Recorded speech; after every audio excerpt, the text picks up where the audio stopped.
इस वीडियो में आज हम लोग क्लास 10 के मैथ में चैप्टर 4 क्वाड्रेटिक इक्वेशंस का इंट्रोडक्शन करेंगे। ठीक है, तो देखिए क्वाड्रेटिक इक्वेशन होता क्या है। तो आप लोग पॉलिनोमियल चैप्टर में पढ़े होंगे कि क्वाड्रेटिक पॉलिनोमियल क्या होता है। तो वह पॉलिनोमियल जिसका डिग्री 2 रहे उसको हम लोग बोलते हैं क्वाड्रेटिक पॉलिनोमियल। तो जनरल फॉर्म जो होता है क्वाड्रेटिक पॉलिनोमियल का वो होता है ax square plus bx plus c। ये क्या होता है, ये जनरल फॉर्म होता है क्वाड्रेटिक पॉलिनोमियल का। देखिए इस पॉलिनोमियल का डिग्री 2 है। डिग्री कैसे निकालते हैं, तो हाईएस्ट पावर जो होता है वेरिएबल का वही कहलाता है डिग्री। तो यहाँ देखिए मेरा x वेरिएबल है, इस पॉलिनोमियल में मेरा x वेरिएबल है और x वेरिएबल पे जो हाईएस्ट पावर है वो क्या है, 2 है। तो यानी इसका डिग्री क्या है, 2 है, इसलिए ये पॉलिनोमियल क्या है, क्वाड्रेटिक पॉलिनोमियल है। ठीक है, तो ये क्वाड्रेटिक पॉलिनोमियल को जब हम लोग 0 के इक्वल कर देते हैं, यानी दिस इज इक्वल टू 0 कर देते हैं, तो ये बन जाता है क्वाड्रेटिक इक्वेशन। ठीक है, तो ये जनरल फॉर्म हो गया क्वाड्रेटिक इक्वेशन का। तो क्वाड्रेटिक इक्वेशन क्या होता है, तो a form ax square plus bx plus c is equal to 0 where a b and c are real numbers।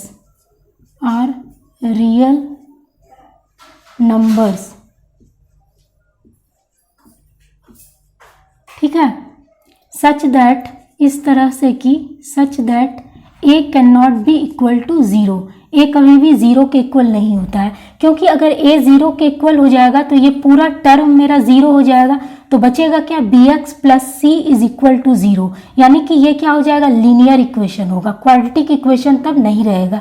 तो इसलिए a कभी भी 0 के इक्वल नहीं होता है। ठीक है, इसी को हम लोग बोलते हैं quadratic equation is called quadratic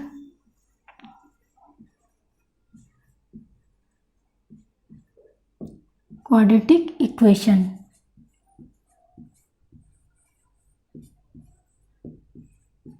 ठीक है, a form ax square plus bx plus c is equal to 0 where a b and c are real numbers such that a can not be equal to 0 is called quadratic equation. यानी quadratic equation का general form होता है ax square plus bx plus c is equal to 0, जिसमें कि a b और c मेरा क्या है, रियल नंबर्स है और a कभी भी 0 के इक्वल नहीं होता है। तो इसी को हम लोग बोलते हैं क्वाड्रेटिक इक्वेशन। ठीक है, क्वाड्रेटिक इक्वेशन का डिग्री 2 होता है, तो इसलिए हमको इसमें 2 रूट मिलता है। रूट को ही हम लोग क्या बोलते हैं, सॉल्यूशन बोलते हैं। यानी क्वाड्रेटिक इक्वेशन को जब हम लोग सॉल्व करते हैं तो जो वेरिएबल होता है उसका जो वैल्यू आता है उसी को हम लोग बोलते हैं रूट।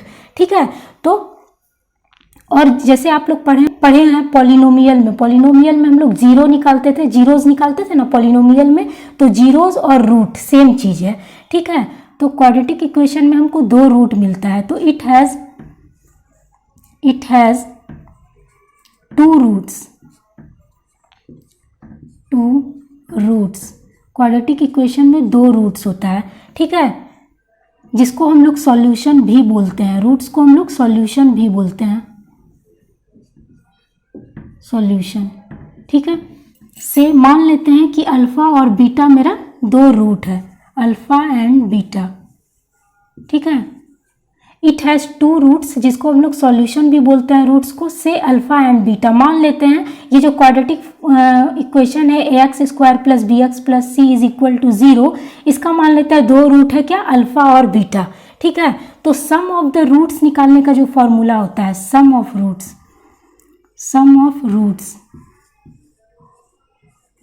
रूट्स क्या होता है, यानी कि अल्फा प्लस बीटा भी इसको बोलते हैं। दिस इज इक्वल टू होता है माइनस बी बाय ए। ठीक है, b यानी कि x का कॉफिशिएंट और a यानी x स्क्वायर का कॉफिशिएंट।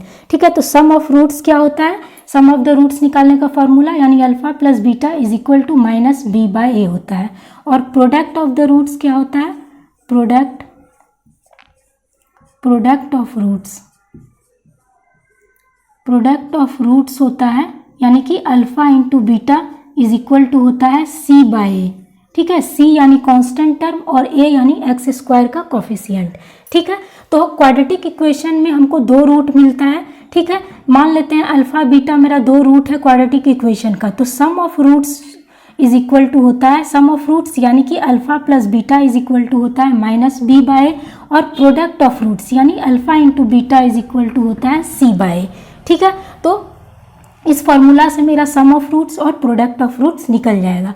ठीक है, अब यदि सम ऑफ रूट्स और प्रोडक्ट ऑफ रूट्स दिया हुआ है और हमको क्वाड्रेटिक इक्वेशन फाइंड करना है, तो उसका फॉर्मूला क्या होता है, तो देखिए if sum of roots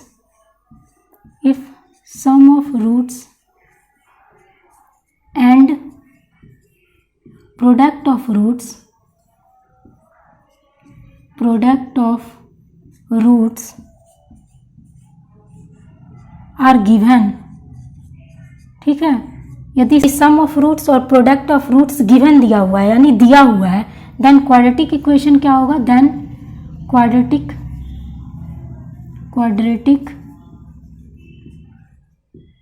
equation will B,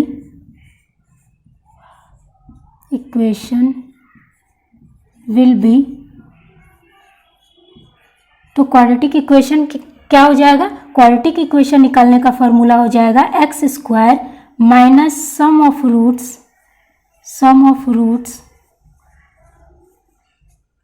into x plus product of roots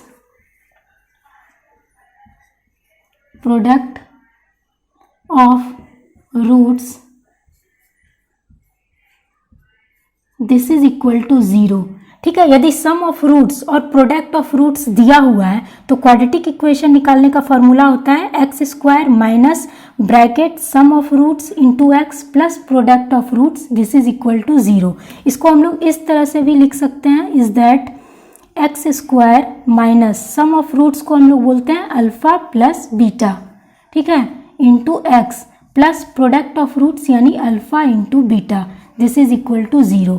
तो ये फॉर्मूला होता है क्वाड्रेटिक इक्वेशन निकालने का यदि सम ऑफ रूट्स और प्रोडक्ट ऑफ रूट्स मेरा दिया हुआ है। ठीक है, जब मैं क्वेश्चन इससे रिलेटेड करवाऊंगी तब आपको और अच्छी तरीके से समझ में आ जाएगा। तो ये सब इंपॉर्टेंट फॉर्मूला है। ठीक है, अब देखिए डिस्क्रिमिनांट क्या होता है। डिस्क्रिमिनांट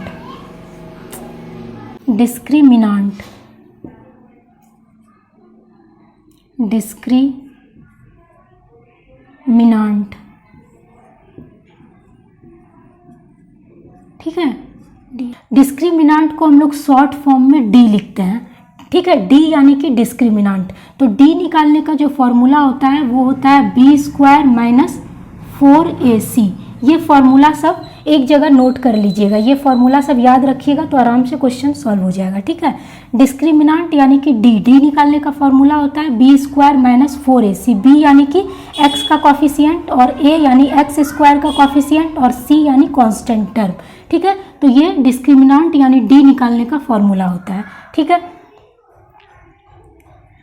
अब देखिए इसमें 3 कंडीशन होता है। पहला कंडीशन है कि इफ यदि d ग्रेटर देन 0 आए, यानी जब मेरा d का वैल्यू पॉजिटिव आए। ग्रेटर देन 0 का मतलब है यदि मेरा d का वैल्यू क्या है, पॉजिटिव आए। ठीक है, तो यदि d ग्रेटर देन 0 आए यानी d का वैल्यू पॉजिटिव आए तो इट हैज़, तो इसको क्या होगा, 2 अनइक्वल रियल रूट्स होगा, यानी तब हमको 2 अनइक्वल रियल रूट्स मिलेगा। तो इट हैज़ 2 अनइक्वल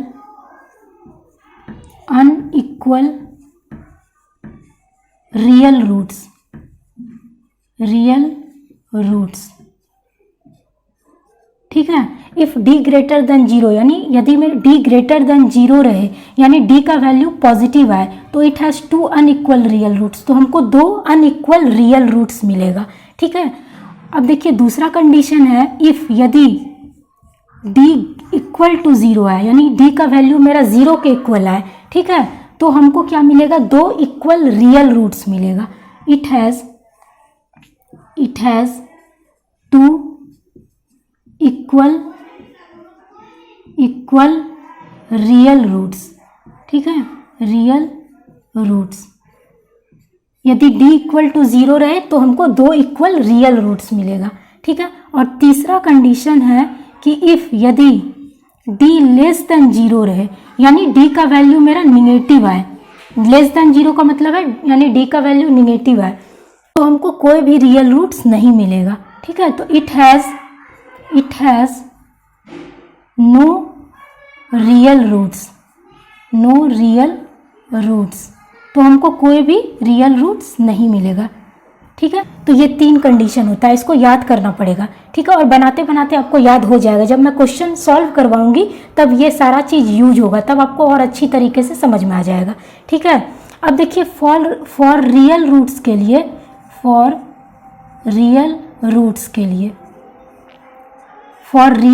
के लिए d जो होता है यानी डिस्क्रिमिनेंट जो होता है वो ग्रेटर देन इक्वल टू 0 होता है। ठीक है, इसको भी याद रखिएगा। देखिए यदि मेरा d ग्रेटर देन 0 आता है तो हमको 2 क्या मिलता है, अनइक्वल रियल रूट्स मिलता है, और यदि मेरा d इक्वल टू 0 आता है तो हमको 2 क्या मिलता है, इक्वल रियल रूट्स मिलता है। लेकिन यदि d लेस देन 0 रहता है तो हमको कोई भी रियल रूट्स नहीं मिलता है। तो रियल रूट्स हमको 2 ही कंडीशन में मिलता है, जब d ग्रेटर देन 0 रहता है और जब d इक्वल टू 0 रहता है।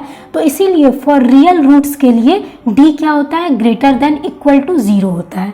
ठीक है, तो अब देखिए कि हम लोग क्वाड्रेटिक फॉर्मूला से रूट्स कैसे निकालेंगे। तो क्वाड्रेटिक फॉर्मूला होता है क्वाड्रेटिक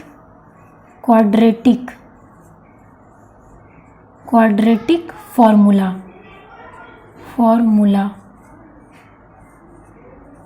क्वाड्रेटिक फॉर्मूला से जो हम लोग रूट निकालते हैं उसका फॉर्मूला होता है x is equal to minus b plus minus root d divided by 2a।